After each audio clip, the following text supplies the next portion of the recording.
ধর এইটা তোরা, ঠিক আছে, আর এর উপরের যে প্রোটেকশনটা, এই গার্ডটা হচ্ছে তোদের বাবা আর মা, মানে আমরা, ঠিক আছে। এবার তোরা যখন আস্তে আস্তে বড় হতে থাকিস, তখন তোরা নিজেরা কি করিস, বাবা মায়ের কাছ থেকে আস্তে আস্তে নিজেরাই দূরে চলে যাস। কিভাবে? ধর তোরা বললি যে বাবা মা আমাদেরকে শুধু পর পর পর পর করে, সব সময় পড়তে বলে। কিংবা আবার বলিস যে আমি পুজো দেখতে যাবো ভাবলাম বন্ধু বান্ধবীদের সাথে, আমাকে আমার বাবা মা ছাড়লোই না, ওদেরকে ছেড়ে দিল, তাই না? এবারে ধর তোরা ভাবছিস যে তোর বাবা মা আমাদের সব সময় বলে পড়তে বস, মোবাইল দেখবি না, এই করবি না, এই করে করে আস্তে আস্তে তোরা কি করিস, বাবা মায়ের কাছ থেকে দূরে চলে যাস।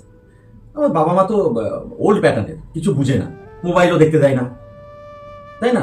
যখনই টিভি দেখি তখনই বলে টিভি বন্ধ কর, পড়তে বস, বলে আস্তে আস্তে আস্তে করে তোরা কিন্তু নিজেরাই বাবা মায়ের কাছ থেকে এরকম ভাবে দূরে চলে যাস।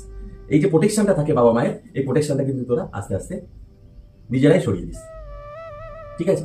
এইবার তোরা দেখ, এইটা হচ্ছে তোরা, আর এইটা হচ্ছে আমরা প্রোটেকশন দিয়ে আছি। এবার এই দুটোকে নিয়ে আমরা কি করব, দেখ কি হবে।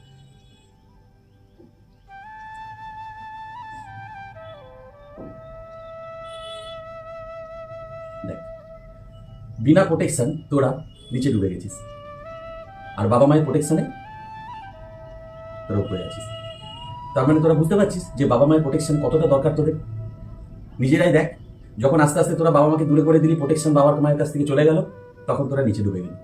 আর বাবা মায়ের প্রোটেকশন তোদের যতক্ষণ থাকছে ততক্ষণ তোরা কিন্তু উপরে উঠে আছিস, কি তাই তো?